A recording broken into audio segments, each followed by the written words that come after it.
Could you please tell me your name? Pharaoh Tutankhamun. What brings you here today, Jafar? And I just came here, man, to, open up and have a conversation on, whatever topic manifests itself. All right.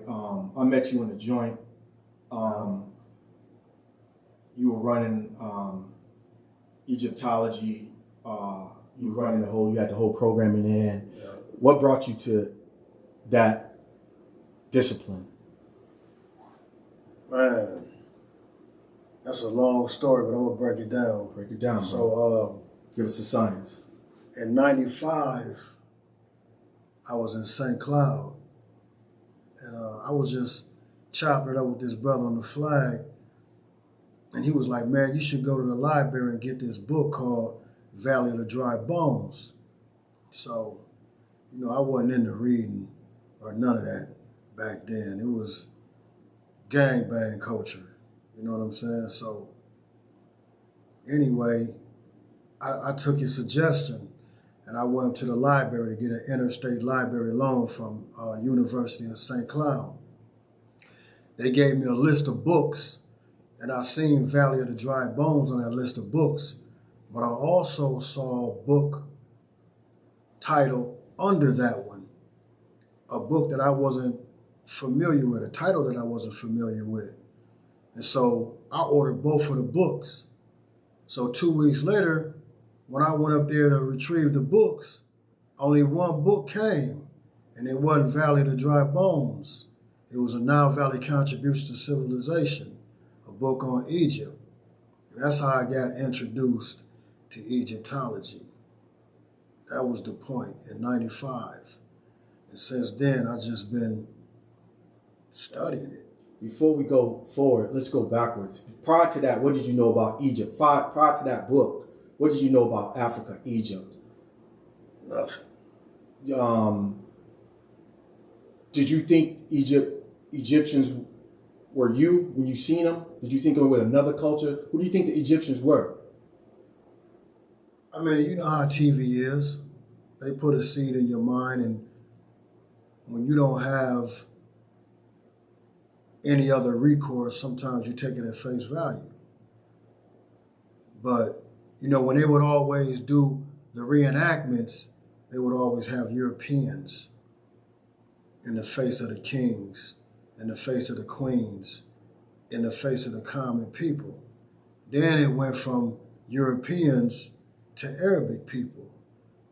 And I really didn't know until I started to know. That's when I started to challenge those people who were over there who were not the original Egyptians. Let's challenge them now. What do you break down some of that science when it comes to Egyptology? Tell me something that most people don't know about Egypt that you know, or you were surprised to hear when you in your readings and your studies. First thing I was surprised about Egypt is that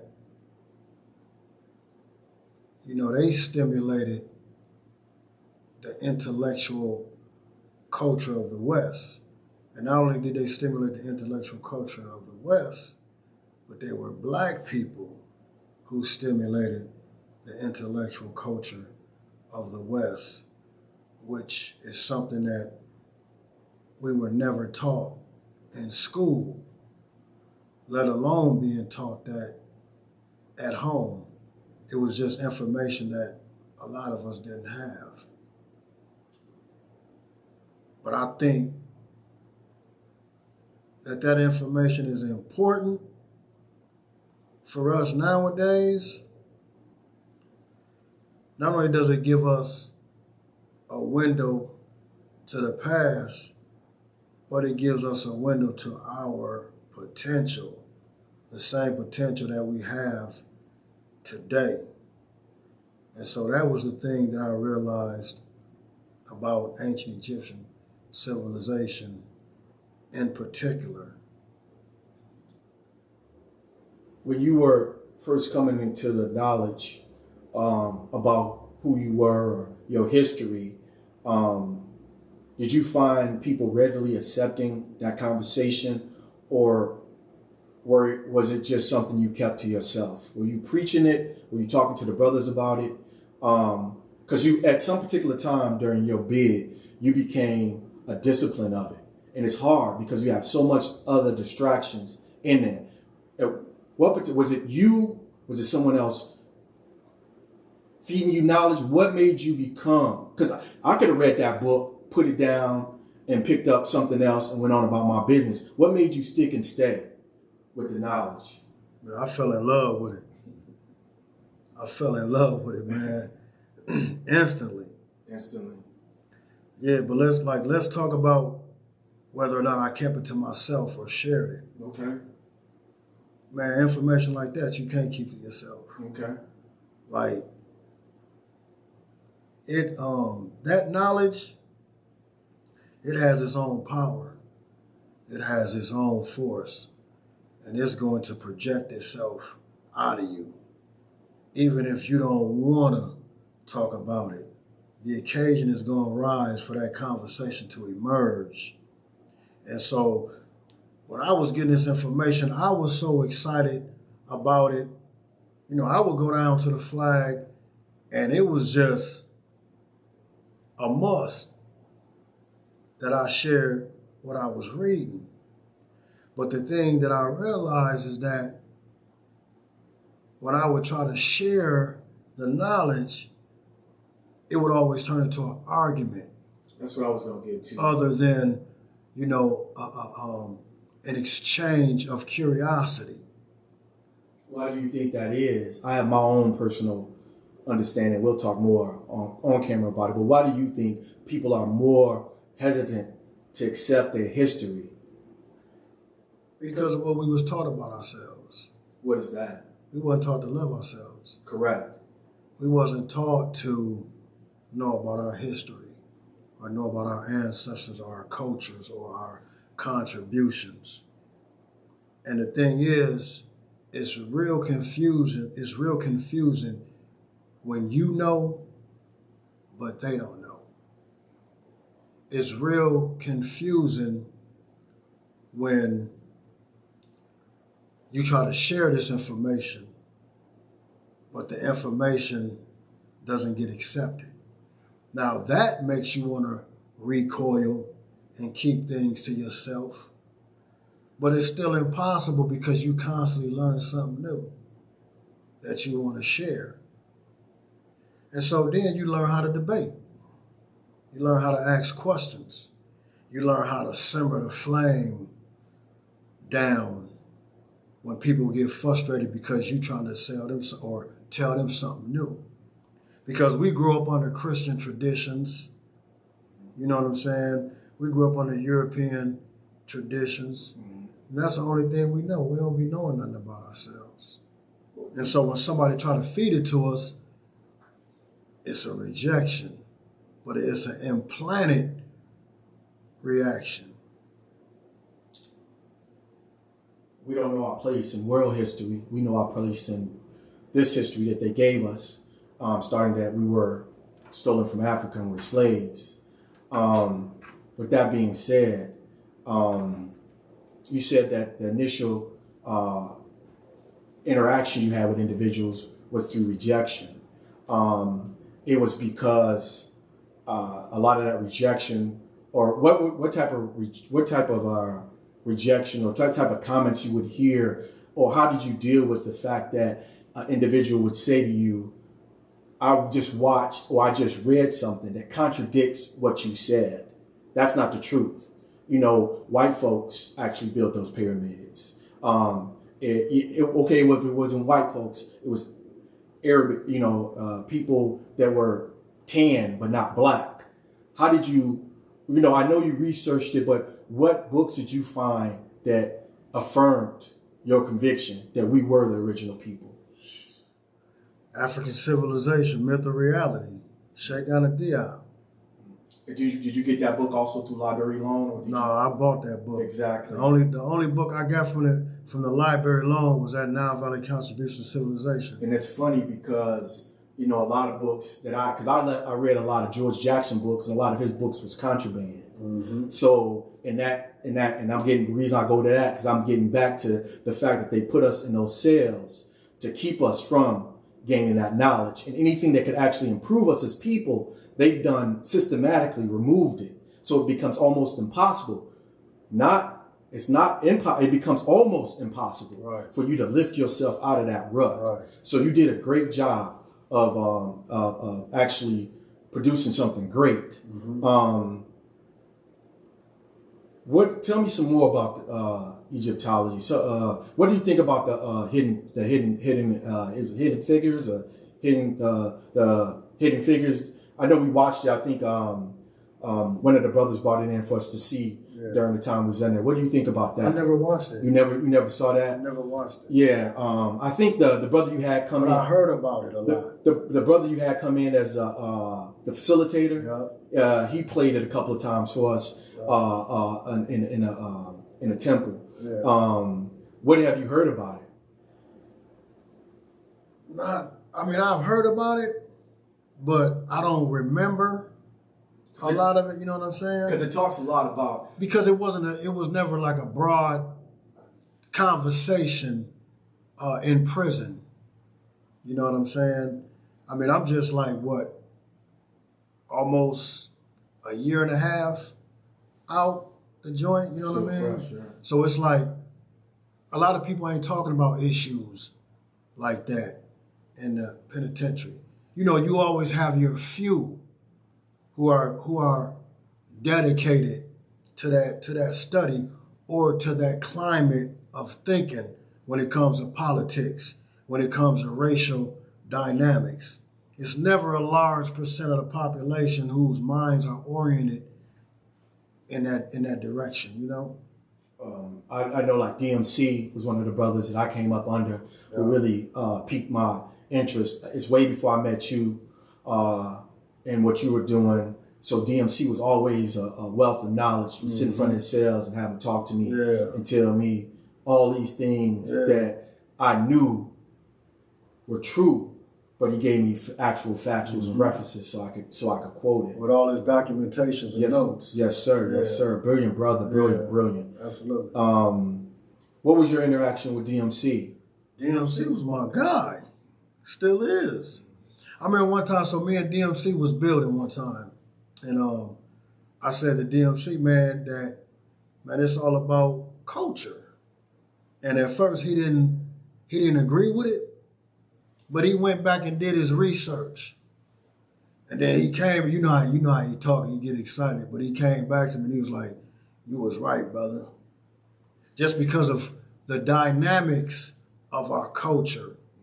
Like, you don't have to be into the spiritual aspect of a particular study to still engage in it. You don't have to study, mathematics in order to study astronomy, but yet that's connected to culture. Just like, you don't have to study film or theater in a culture. You can study engineering, but they're still a part of the culture. So there's always different limbs to that cultural tree. What would you say? And I understand culture and spirituality being fundamental things. It's necessary for community.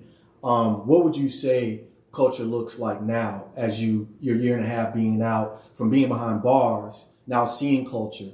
What do you think the culture is right now today, 2023?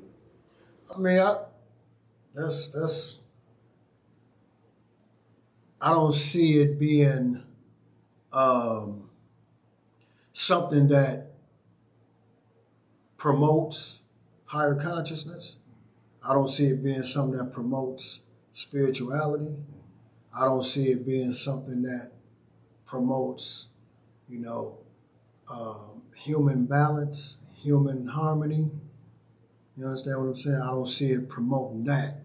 I see it promoting everything that's opposite of that. I see it promoting everything that would oppress or suppress that. As far as knowledge is concerned, it's available. It's not hidden no more.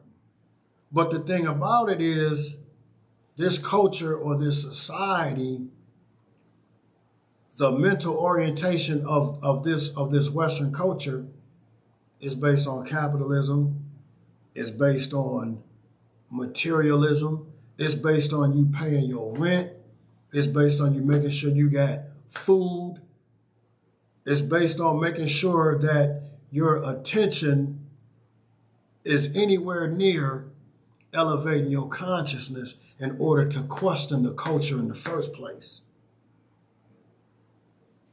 So with that being said, and I'm gonna end this part on this question. When it came to a male individual who is a man and his relationship to his woman based on Egyptology, how would you say that differs to Western society? How would you say if I was in Egypt and I had a female, what would be her place and what would be her role opposed to the role over here? Her role would be to be right by you. One thing that was significant about the netters or the neteru, which is translated as gods and goddesses. The thing that really not surprised me, but the thing that really shaped my mind in terms of the dynamics of man and woman is that you never see a god without a goddess. It's like incomprehensible in Egypt to see a male divinity without the female counterpart to balance.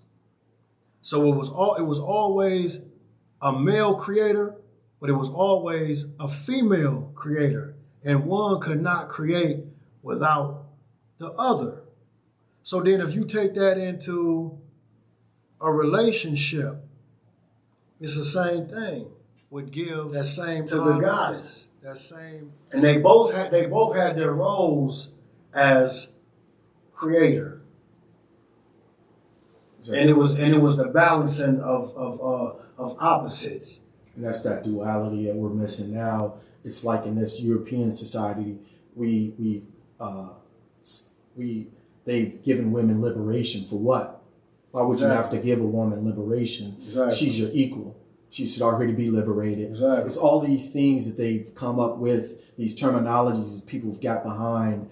For some reason, they forgot that in Egyptology and the thoughts that we thought, the woman has been a deity, has been ran political office, has done so many different things because her status in that society wasn't limited or didn't have a ceiling to it. Exactly. She was equal, it's conducted, so that's some of the things I got back. When we come back on camera, I want to talk a little bit about the goddess Isis and Amutek, a couple of things like that I know a little bit about we can vibe off of, but we'll be right back.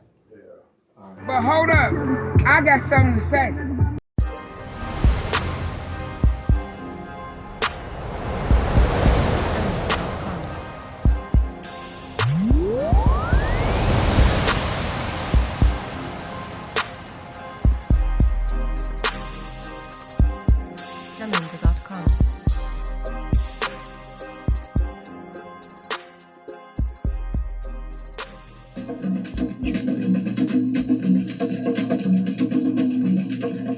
IGSTS. Welcome back. This is IGSTS. You're in a grill pit. I'm SAF Moya prison lawyer with my man. Welcome back. Welcome back.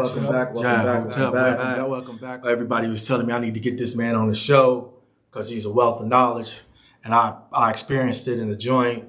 And I experienced everybody around him that he was able to touch, and everybody that he touched or spoke to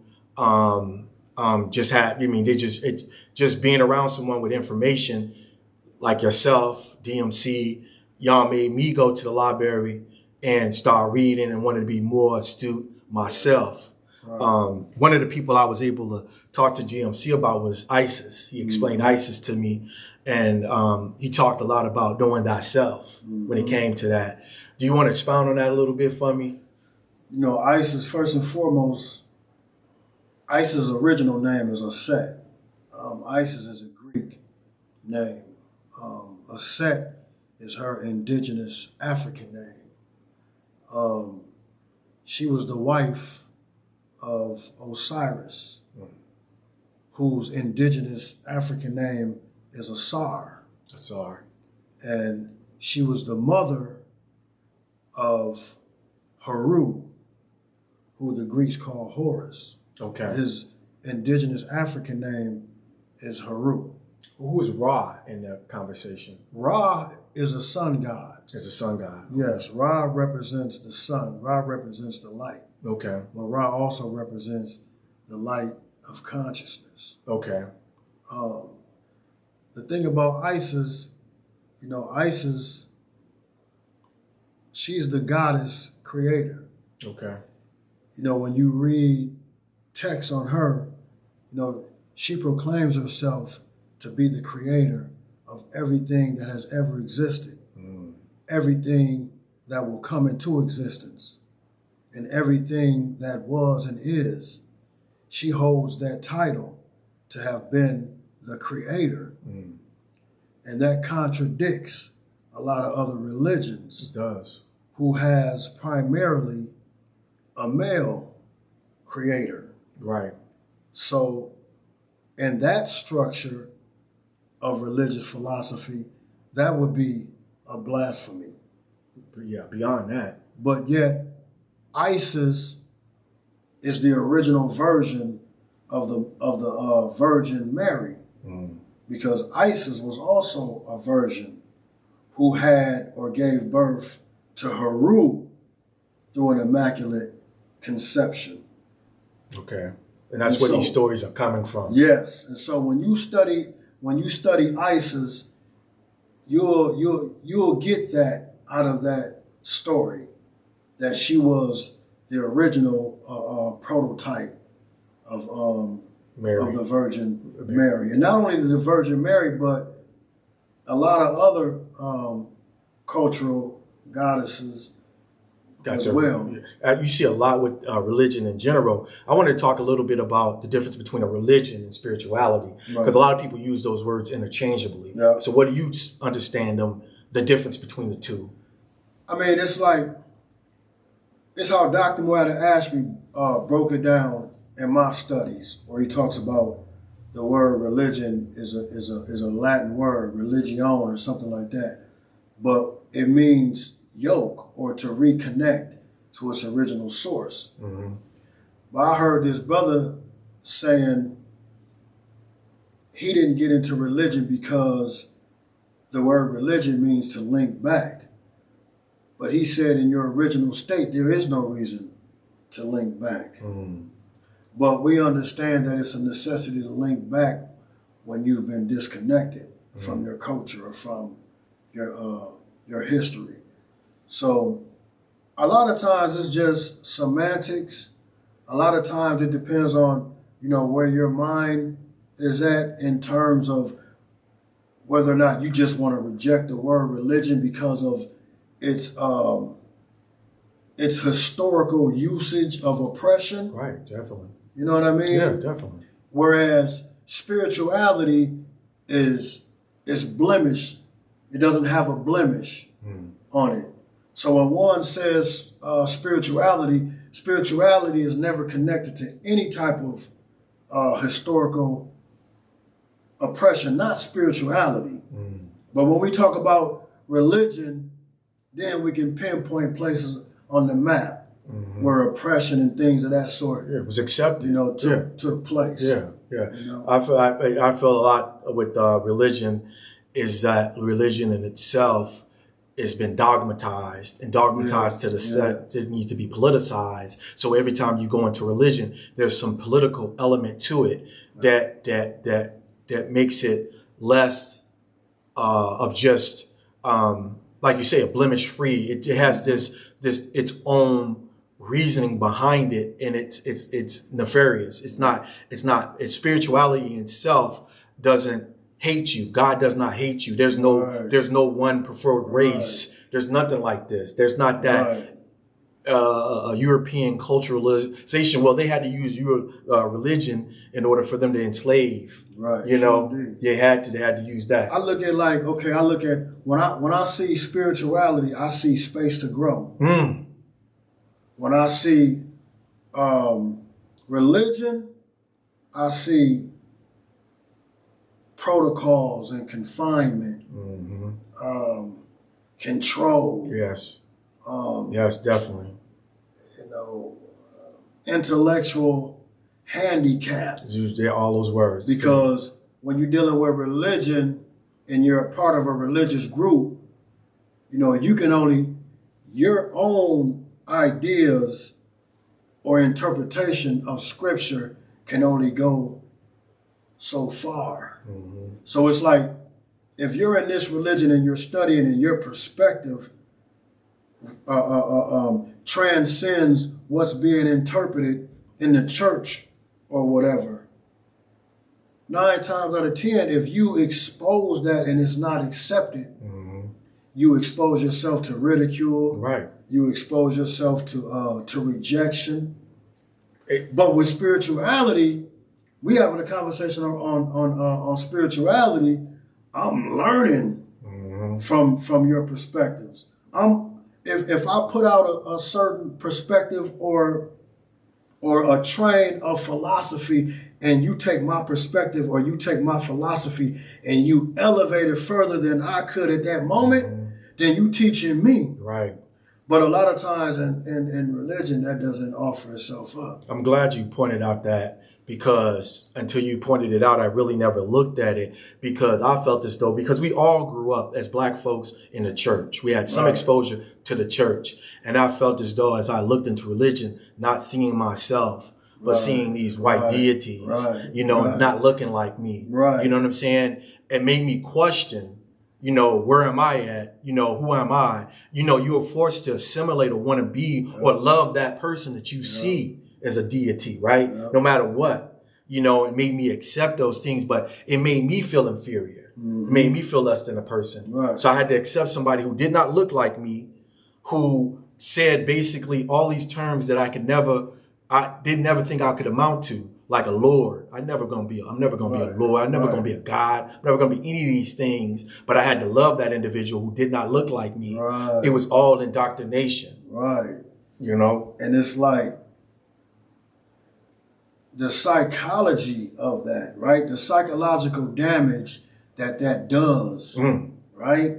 From when we was kids, seeing that picture on the wall at our people's house. Yes. And it's like you're at home and this picture in the living room is the picture that you see all day, every day. Who you pray to of when you this eat. person that you're praying to that's supposed to be your creator, you know what I'm saying? Your God. But then when you go out in the world, the people that you see that look like this man ain't kind. They're not at all. To you. Yeah. So then it meant, you know, you look at yourself like you question yourself. Exactly. That's what it's supposed to do. You know what I mean? Yes, sir. And it psychologically keeps you in check. Ooh. That this man that you worshiping, that you pray to, right? This white man, blonde hair, blue eyes. Yep. He's better than you. Yep. He's better than the people that's in my family in this house. Just working every day, doing everything for me. But he ain't doing nothing for me. Nothing. Praying to him and he don't even hear me. I can't tell you when I go out in the world and I see people like him that's being kind to me, so to say. You know what I mean? Yeah. And so it's like when you a black kid or whatever, a black grown person, and you still have this psychological boundary with this white Jesus in the center.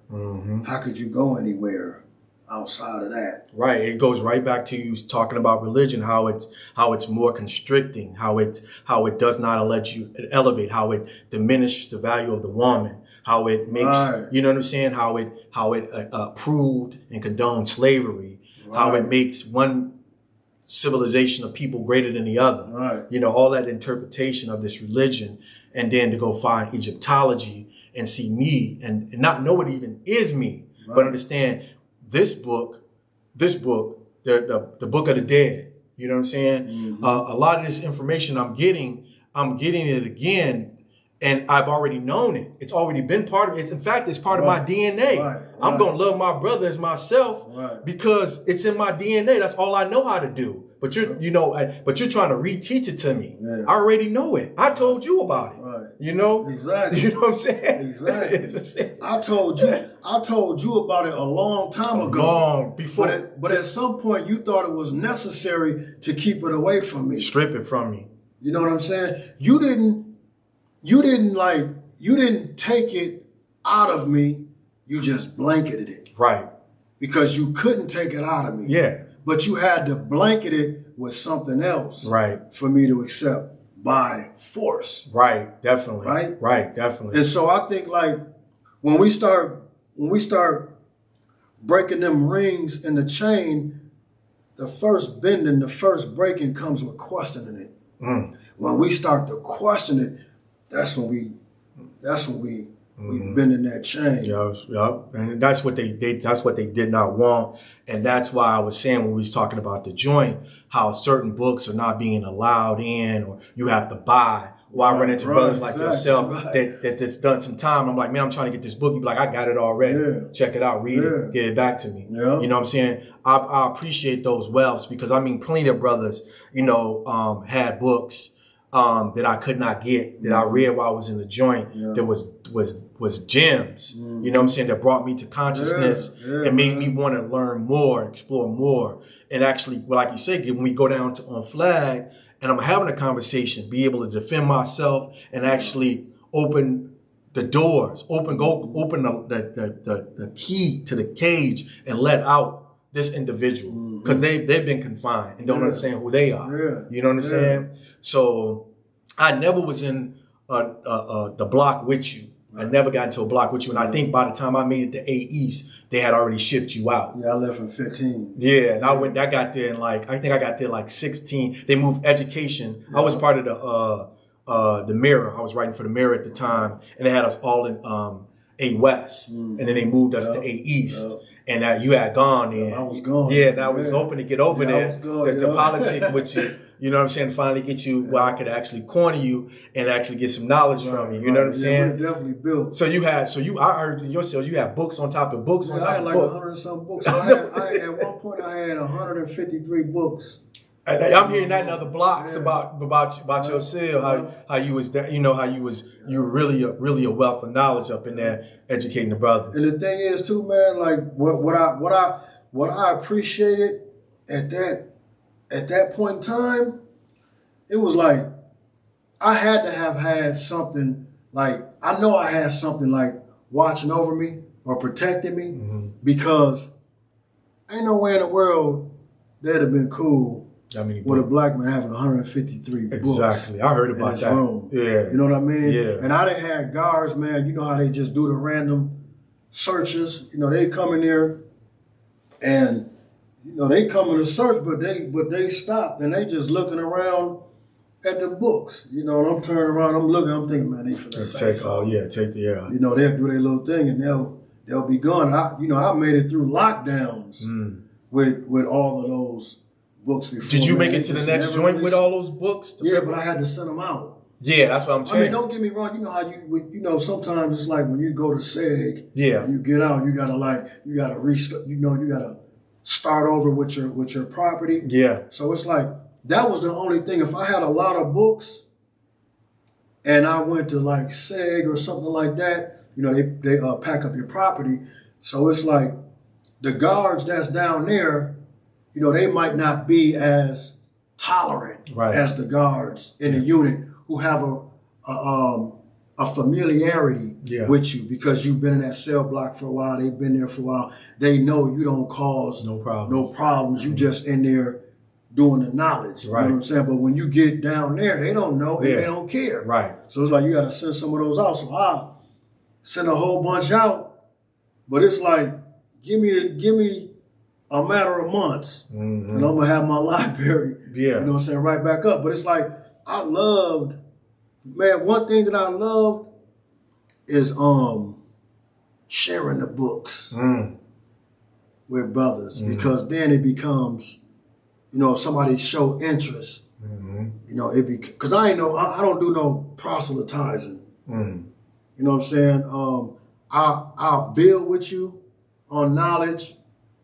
I'll debate with you to a certain extent because I loved, you know what I'm saying, debating, because the thing about debating is that debating teaches you more about the knowledge that you're engaged in, that you're learning, right?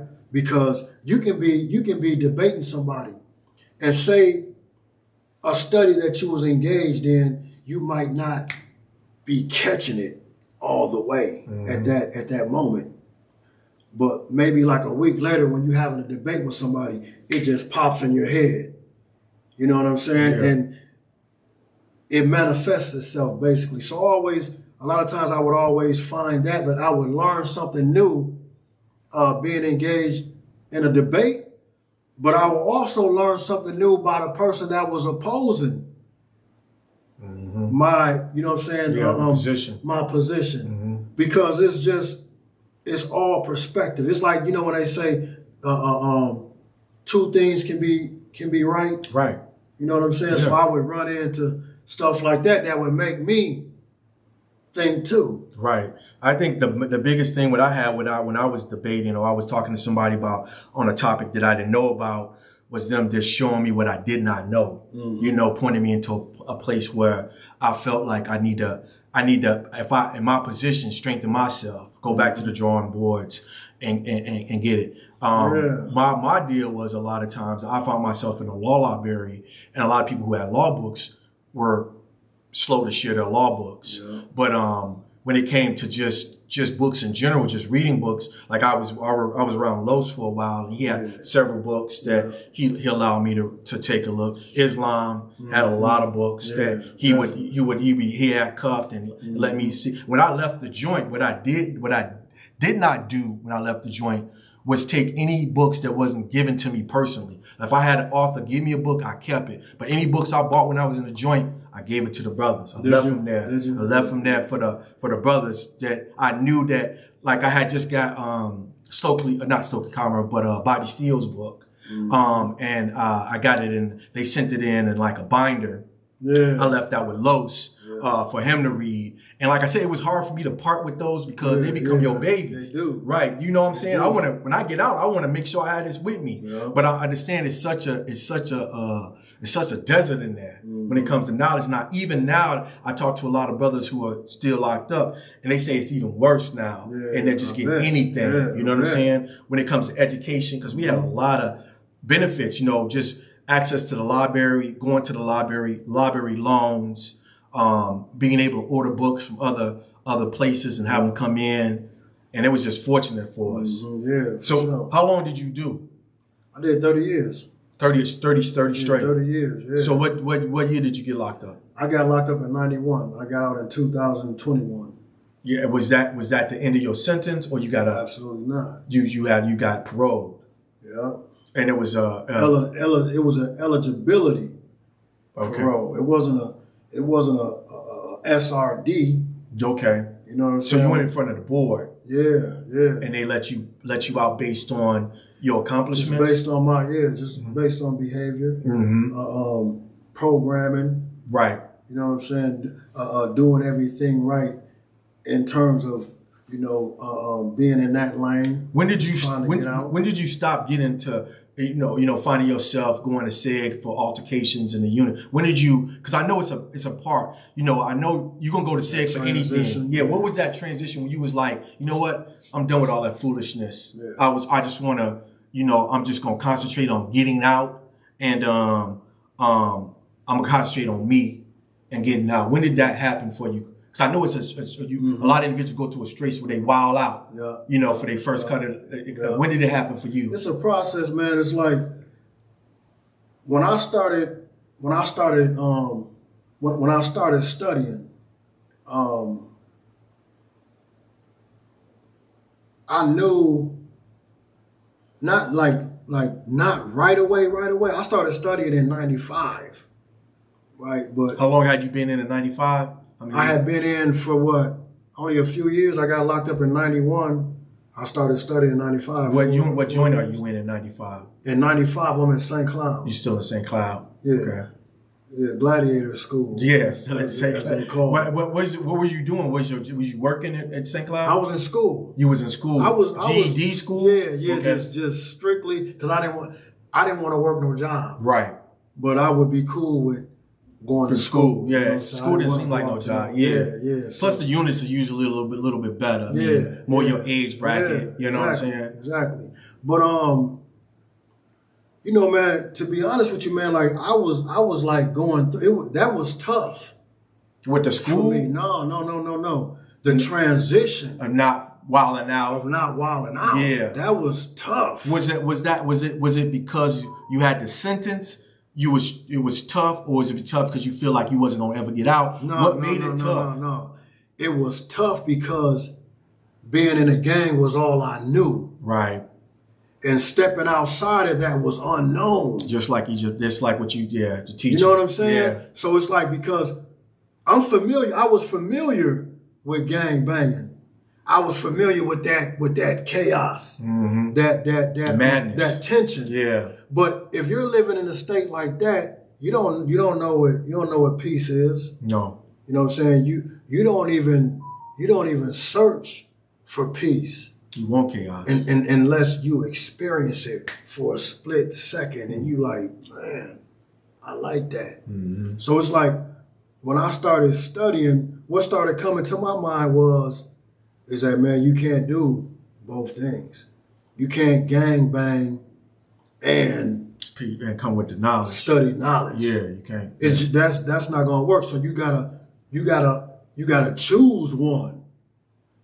And that's what I was dealing with in my head by myself. Did you feel like if you went back to your brothers, your people, and let them know what you was on, that they would not accept it? That they would be like, yeah, but it's about the business, organization. What you thought that, being the fact that I would feel like everything about gangs is growth and development. Right. And becoming a better person, right? That's most gangs started off being like that, conscious instruments of the community. Yeah. It's built for the community, Yeah. and then they lost their way. Yeah. So what was your biggest apprehension with going back, telling the brothers, like, listen, man, I'm about to go do this over here, man. Yeah, it was like I didn't fear being rejected, right? I didn't have no fear about being rejected. That didn't cross my mind. But what crossed my mind is the feeling of them being rejected. See what I'm saying? Mm-hmm. Because at that point in time, I was like one of the first ones to get locked up with all that time. A lot of my other homies or younger homies was coming in behind me. And when they came there behind me, they was looking up to me. Right. See what I'm saying? Yeah. So I didn't want them to feel that I was leaving them. Okay. You know what I'm saying? Mm-hmm. So that's what was on my mind. But I knew, man, I knew what I had to do. And at this point, like, I knew that it couldn't be no other way. Okay. Like, I knew that I had to step away from gang banging, right? Because the way that I was feeling from what I was learning, it was just, man, it was undeniable. Yeah. Because the contradiction had already been exposed. That's what I was gonna get. It was diametrically opposite. You know what I'm saying? Like, man, the contradiction had already been exposed. Yeah, it's gone. Like how can you accept coming from kings and queens or coming from cultures and civilizations like this, being a descendant of these people, but then not liking your own, right, that look like you, right? Like I couldn't keep gang banging because I'd be killing myself. I'd be disliking myself. And I was starting to like myself because I was liking what I was reading about myself. You know what I mean? So, and I was like, man, you know, I got to step away from this. And so that became my struggle for, man, some months. You know what I'm saying? But one night I was like, I said to myself, you know what? If you don't take the opportunity, that door going to shut on you and it might not never open. True. You know what I'm saying? And so I was like, man, I said to myself, you know, when I go to breakfast, I'm going to talk to my homies. And that's what I did. I came and sat down at the breakfast table and I was like, hey, man, I'm done. You know what I'm saying? Like, just like that. No wavering. You know what I'm saying? Everybody was just quiet. You know what I'm saying? And was you calling it for the joint at that time? Yeah. Oh, you had some juice. Yeah. So you gave all that up. I gave it to my relative. Okay. I told my relative, man, it's on you. And it's funny because, you know, after I stepped away and I started to really get into my studies, that's when a lot of stuff started coming to me that wasn't coming to me before. Like? Just BS. You know what I'm saying? Like stuff that I would have challenged, stuff that I would have checked immediately. But because I had a different perspective of black men, I didn't engage. See, that's super important because that level of consciousness, that building, that growth.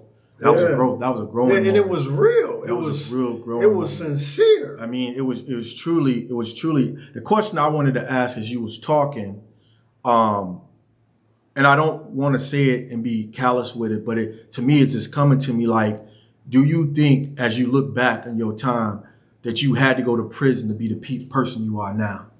That's a good question because a brother asked us that a few weeks ago. If we thought that.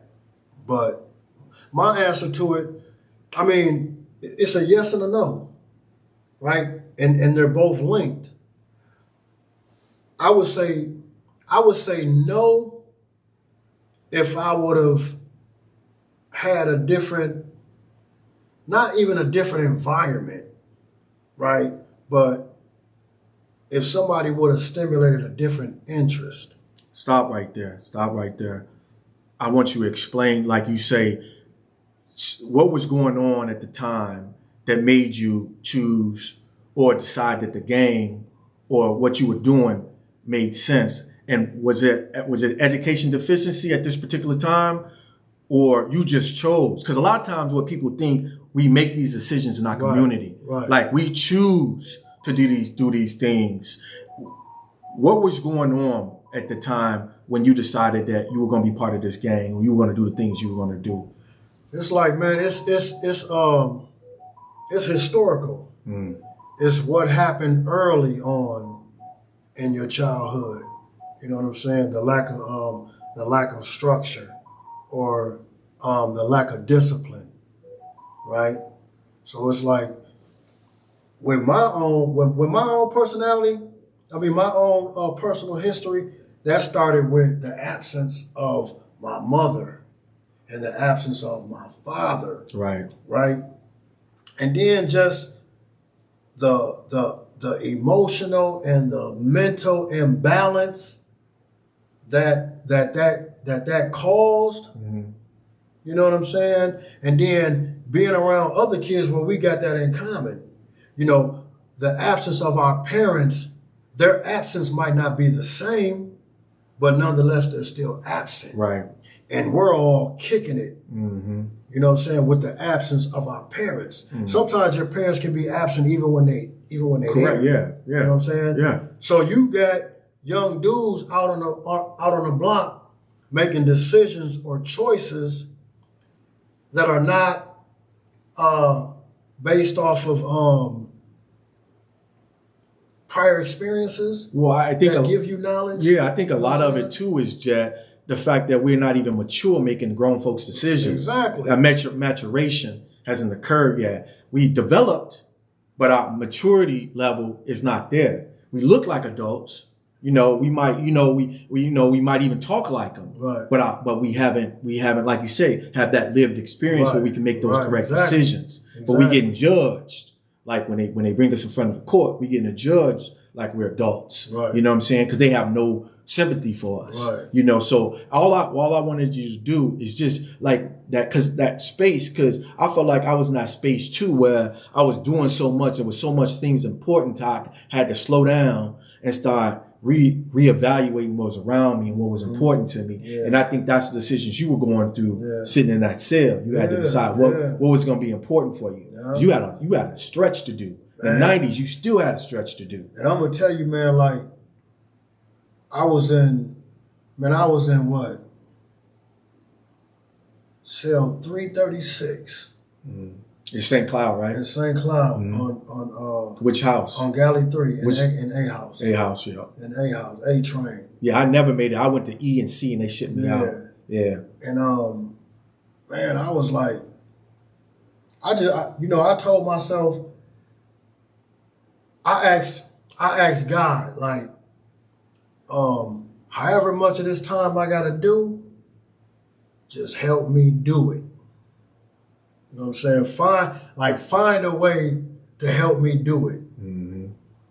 And I think the manifestation of that was me finding that knowledge. Yes, definitely. You know what I'm saying? Because, man, that's how I did it. Mm-hmm. And I be telling people, man, if it wasn't for knowledge, if it wasn't for books, I probably wouldn't be out. That's the same thing. I say, I wouldn't have been able to do my time if I didn't have something else occupying my time, other than foolishness. Right. You know what I'm saying? Right. I mean, because you could get into that, but then you become a product of that, right? You know, even when I was in the joint, even when you was in the joint, once we elevated ourselves to a point, all we needed to do was get out. Exactly. That's all we needed to do. That's it. Just let me touch something. Exactly. Because I already know who I am now. I know what I need to do. Yep. I'm back in focus again. Yep. Just give me somewhere where I can actually get into the game, coach. Yeah. That's all I was saying. Yes. Get me back into the game. Yes. I'm going to change it. Yeah. You know, so I feel like that's what was going on with me while I was going on with it, doing my time and everything like that. So you said that you went up to the guys, told them that you was not part of it. You wanted to remove yourself from it. Did they ever come back? Did you?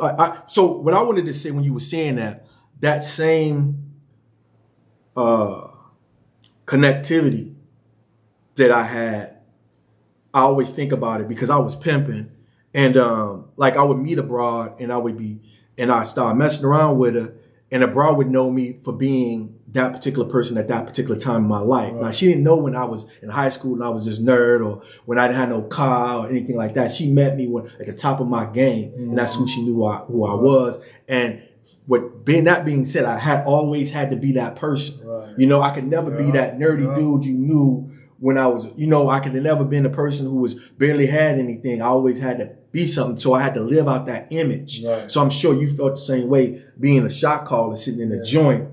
That's all you know. That's who you are. Right. You know what I'm saying? Experiencing something different. It had to take a lot out of you to make that transition. It's great that you made it. Yeah.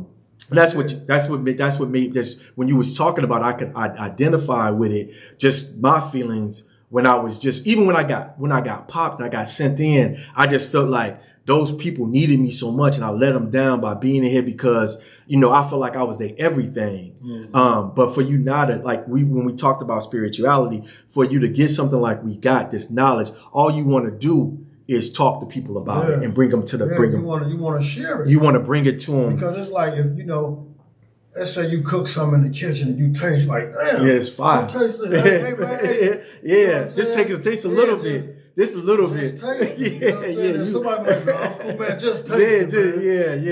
This is good, Joe. So it's like, but it was like once I made up my mind, before I had made up my mind, the comfortability wasn't there, right? Because I was still fighting, I was still tussling, right? But once I made up my mind and I was sure, like I felt good. I felt good about it. I felt peaceful about it. And like I said, when I came and sat down, man, I was calm about it. Mm-hmm. You know what I mean? And like, you know, you asked the question, did anybody say something? Right.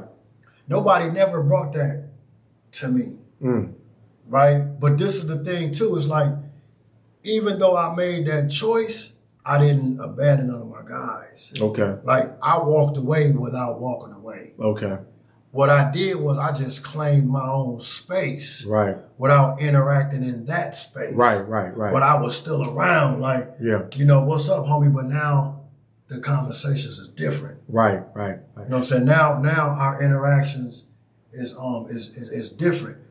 But the thing is if it's sincere, if you're sincere about it, that's when the respect comes. That's when, if there's any apprehension, even if the apprehension is silent, mm-hmm. that's when the apprehension settles down, when they see that you're serious about it and you ain't hopping the fence, you ain't backing it one day and the next day. Yeah. Nah, man, I'm you know what I'm saying, those contradictions. But when they see that, man, it's something. Yeah, you standing on it. It's something different. Yeah. And they see it, you know what I'm saying, they see it in you. Yeah. And so this the thing too, right? My thing was too, I said, okay, so instead of going outside to the ball diamond and talk gang politics, let me talk to y'all about something else, right? Mm. Because also at this time, you know, I had just got a fresh Quran, you know what I'm saying? So I was delving into that too. Mm-hmm. And I had also got introduced to the 5% Nation of Gods and Earths. Yeah. So I was, you know what I'm saying, getting into those mathematics. Yeah. You know what I mean? So I was taking that accumulation of knowledge, man, and we would go outside on the ball diamond and I would, you know, go over the mathematics with them, just trying to go over with them with something that was interesting to me. Mm-hmm. You know what I mean? But then what I learned too though is like, I was like, man, you know what, man? They only coming out here because I asked them to, not because they really want to. Mm-hmm. You know what I'm saying? They was doing that out of respect. Yes. But I learned like, man, this is your journey, and you can't always bring people with you on your journey. That's right. If you know, I can be in my lane and you can be in your lane, and we can both be journeying. Right. But my lane is my lane. You know what I'm saying? Yeah. And pretty soon I might go that way, and you might go that way. But we, you know what I'm saying, we still heading somewhere where we need to be. Well, yeah, and like you said, it's our journeys too. You know, you might be able to go halfway with me, but you're gonna have to turn off. But and you might, you know what I'm saying? Like in a journey in itself is a journey. I was just thinking, how did you start? Because I know you brought Egyptology to Stillwater. How did you start that, and what was your thinking when you started that?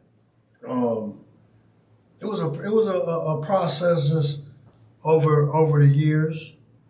I mean, like, especially reading Dr. Moya Ashby, because he's the Egyptologist that I studied or spent a lot of time breaking down his material, right? I mean, like, I'm talking about, man, it would be times where I would be reading his material, man, and I would be trying so hard to crack in, you know what I'm saying, to what he was saying. And then, but this is what I learned. When I studied him, I would take what he was saying into my sleep, right? So I would be laying down to go to bed, but in my head, I'm thinking about what he was talking about. And a lot of times, man, I would wake up in the middle of the night and I would have it. And I started doing that. And then I started thinking, man, that I should open up a temple here in the penitentiary. But I didn't know how to do it, right? But eventually somebody had told me to talk to the chaplain. So I went and I talked to the chaplain. The chaplain explained to me, well, you got to have 8 people who are interested to ride a kite. Okay. Then on top of that, you got to have a facilitator. Yeah. On top of that, the facilitator got to come in and do the training or whatever. Yeah.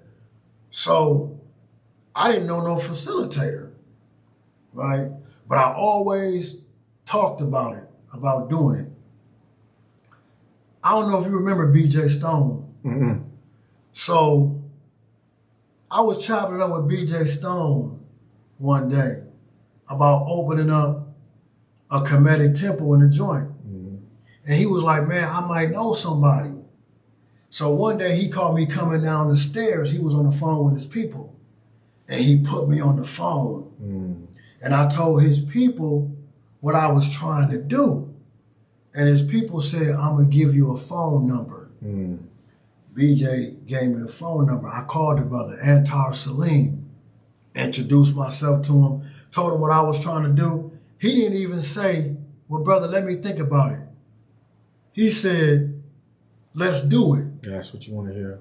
You know what I'm saying? So I told him everything that he needed to do on his end. So he contacted the chaplain, came in, did the facilitator training. They was calling us over the loudspeaker. Kemetic spirituality line up at the door. You know what I mean? Yeah, and that was it. That was in 2008. Yeah, see, that we manifest that. Yeah. I came in way late to it, but yeah, it's like one of the only joints that's got it. Let me say this, man. Mm-hmm.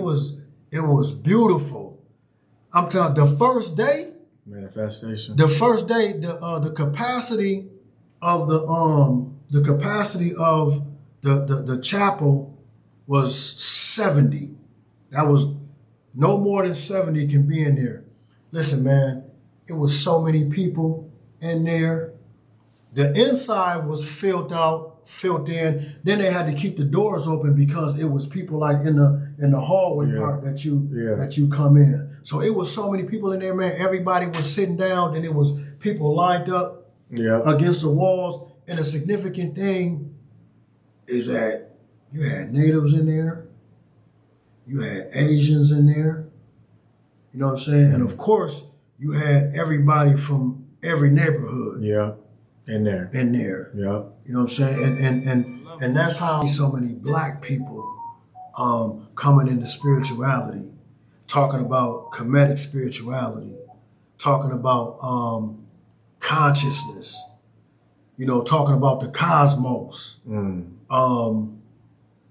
talking about quantum mechanics and those, you know, high sciences. Yes. And I'm talking about black men and black women, you know what I'm saying, man, young. Mm-hmm. You know, that's something that I'm loving. That's something that I'm looking forward to connecting with other people that's into that. Well, I was going to say this while I was thinking about it. It's like the person that wrote that book. Did you ever reach out to them since you've been out? Are they still living? Dr. Murder Ashby? Yes. Yeah, he's still living. Did you ever read? Have you ever? I wrote him when I was locked up, not when I got out. Yeah, because I was thinking, looking up on Facebook. Yeah, I've done that. Connected. Yeah. As far as YouTube, okay. You know what I'm saying? I'll watch his lectures on YouTube or his classes. Well, I think it'd be instrumental if you reached out to him and let him know what a light it was in a joint. Yeah. And just I think that would help a lot. You're right. With people just tell them your story, because your story is inspirational. Yeah. Facing so much time, finding Egyptology. How many people have you led to a better life based on them going to the chapel and being able to, first time they ever experienced it is in a joint because of you. Yeah. Because so when you look back at that life changing moment in your life, it wasn't just your life, your journey. People, it was so many other people. For sure. You know what I'm saying? Because I met you through, I heard about you through, I heard about all these brothers that were connected to you. I came in contact with, and I knew of you. And I've seen you in the chapel, but I've never, like I said, I never sat on anything, never talked to you, but I knew so many people around you. Yeah. You know what I'm saying? So I felt like I knew you. Right. You know what I'm saying? Yeah. Which was beautiful, you know. And like I said, just the knowledge was it just kept me wanting more, you know, of it. That's what it do. You know what I'm saying? That's what it do. You know what I'm saying? It's breaking down everything from it. And then a lot of my pieces, because I do spoken word, and I talk about, you know, the North Star and the pyramid, the Great Pyramid being set underneath it, and all the mechanics behind that. You know what I'm saying? Like all that knowledge, man. Come on, man. It's just beautiful. Like it's just it makes you. Man, but so just to even go back to when it comes to mathematics, the reason we feel so inferior in these classes is because we don't understand, like, that shit we created. Yeah. What are you talking about? You don't know mathematics. Yeah. You created mathematics. Yeah. You know, all that stuff. Absolutely. All that amazing things that you see that they're trying to claim was made by you. Absolutely. And that's what I'm thinking our kids are missing.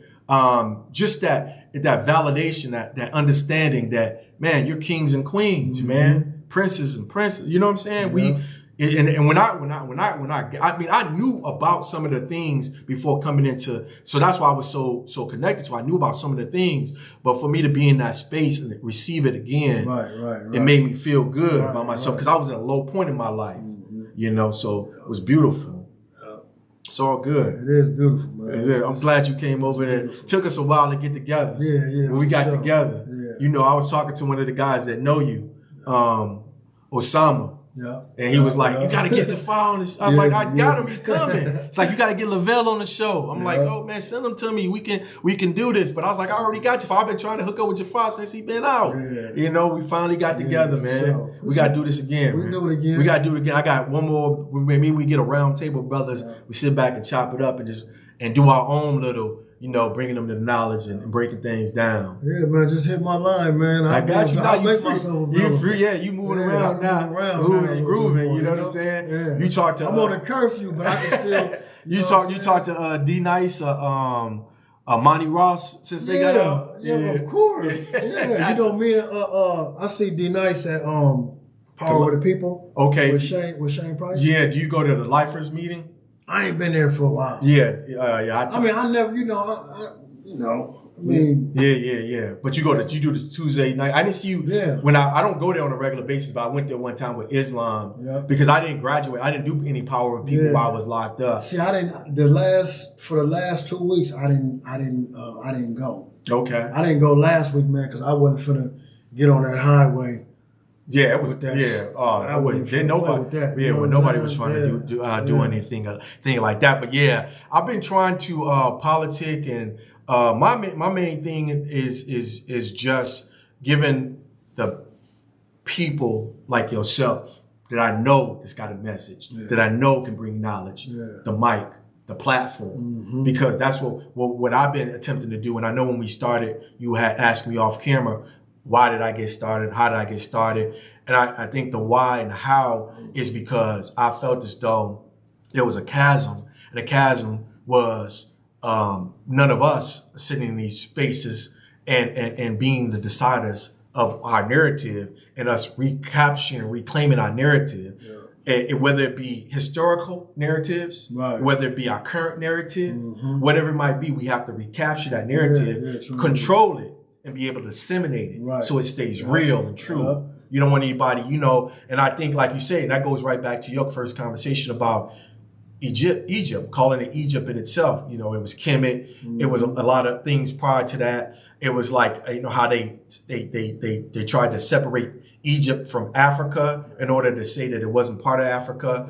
And then, so many different things they utilized to make it seem like it wasn't us. But they did it purposefully. Right. And they're still doing it right now today. They still do it. Yeah, they still trying to. It's a brother named Billy Carson.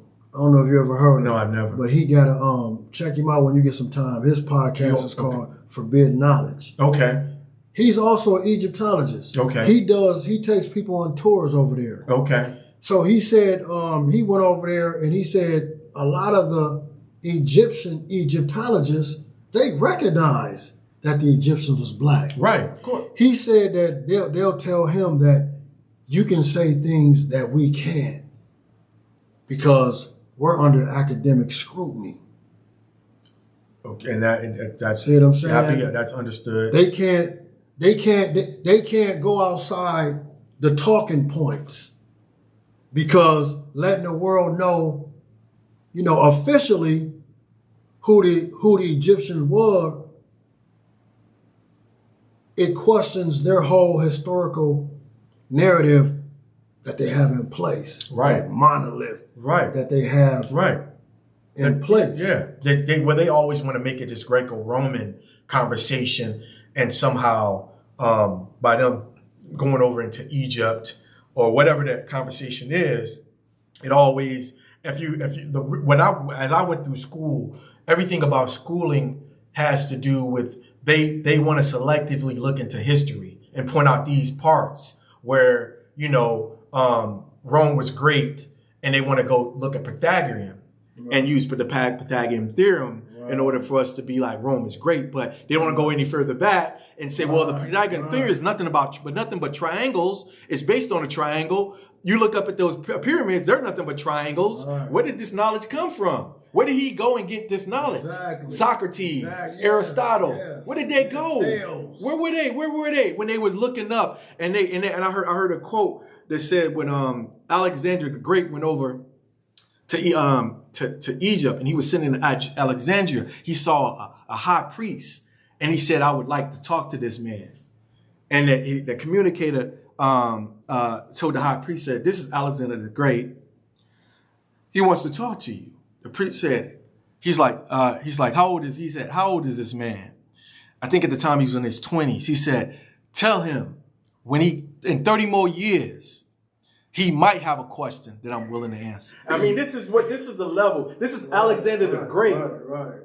And over in Egypt, so astounded with Egypt that he's amazed. And you know what I'm saying? This is a society you guys want to tell us that was great. And it was a shadow of this society.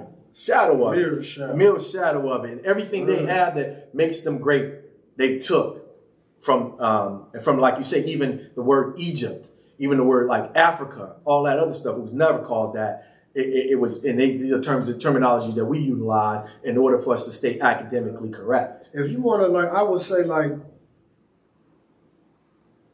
a book that presented a great example of how this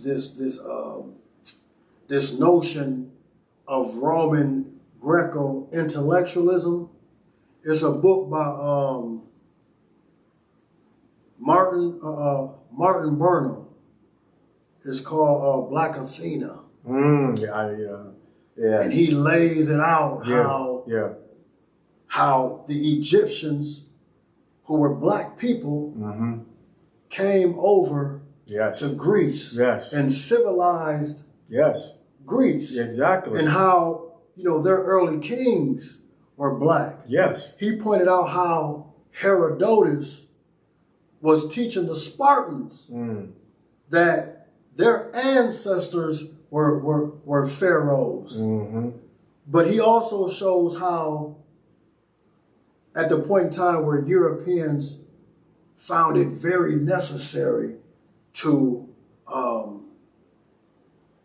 oppress that knowledge, to hide that knowledge, and he calls that the Aryan model. Right. Well, yeah, and that comes with a consciousness, conscious redevelopment of religion, politics, of who's going to be ruling the world, of mapping out these continents, and it starts a lot with this oppression and this imperialism that they sought out. But it was a directive. Like when you say that, when they start trying to write up history, they had to do it to push this Aryan nation understanding of them being at the top. That's when we get these Hitlers starting to come out with this knowledge. But you got to understand, even socialism, what people don't even understand, socialism starts in Egypt. It doesn't start with Marcus writings or anything like that. The social understanding of commonality between individuals being the same is an Egyptian thought process. And being taken care of. And taken care of. Loving your brother as yourself. All these things that we use come from that notion. just being equals, balance. Those conversations. That's where it comes from. I appreciate the knowledge, brother. I'm sorry I kept you for so long. It's all good. I'm sorry I kept you for so long. It's all And good. but it's we gonna have to do this again. Yeah, definitely. This is IGSTS. And my man Jafar on. Finally, for all y'all been asking me to get Jafar on, I got Jafar on. Sure, he gonna come back, drop some more science on us. What's up, everybody? Sure. Yes, sir. We're gonna talk about the Mott Institute. Yes, sir. Yes, sir. All right. Peace. Hotel.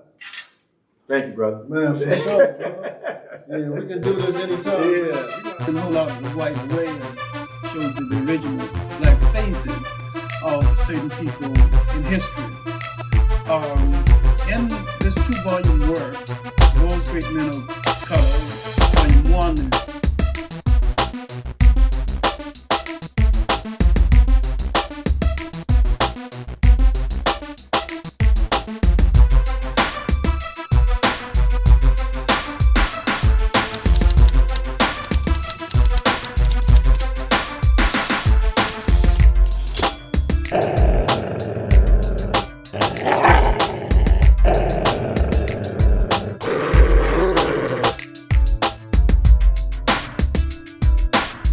You're in the motherfucking grill pit.